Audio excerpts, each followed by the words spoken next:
Lyca மற்றும் red giant movies தயாரிப்பில் பிரம்மாண்ட இயக்குநர் சங்கர் இயக்கத்தில் உலகநாயகன் கமல்ஹாசன் நடித்த இந்தியன் 2 உங்கள் அபிமான திரையரங்குகளில்.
இதற்கு முன்பாக நாடாளுமன்ற தேர்தல் நடந்தது.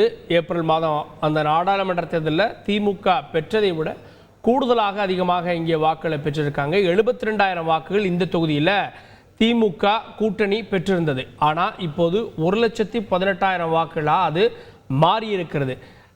திமுகவை பொறுத்த வரைக்கும் அதிமுகவுக்கும் திமுகவுக்குமான வித்தியாசம் 6,000ஆக நாடாளுமன்ற தேர்தலுடைய சட்டமன்ற தொகுதி வாரியான புள்ளி விவரத்தில் கிடைக்கப்பெற்றது. ஆனால் அதைவிட இன்று திமுக கூடுதல் வாக்களை பெற்று 1,18,637 வாக்குகளை பெற்றிருக்கிறது.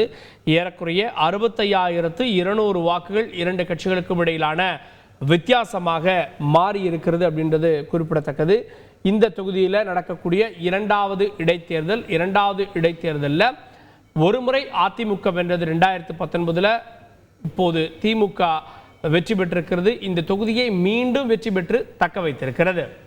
லைகா மற்றும் ரெட் ஜெயண்ட் மூவிஸ் தயாரிப்பில் பிரம்மாண்ட இயக்குநர் சங்கர் இயக்கத்தில் உலகநாயகன் கமல்ஹாசன் நடித்த இந்தியன் 2 உங்கள் அபிமான திரையரங்குகளில்.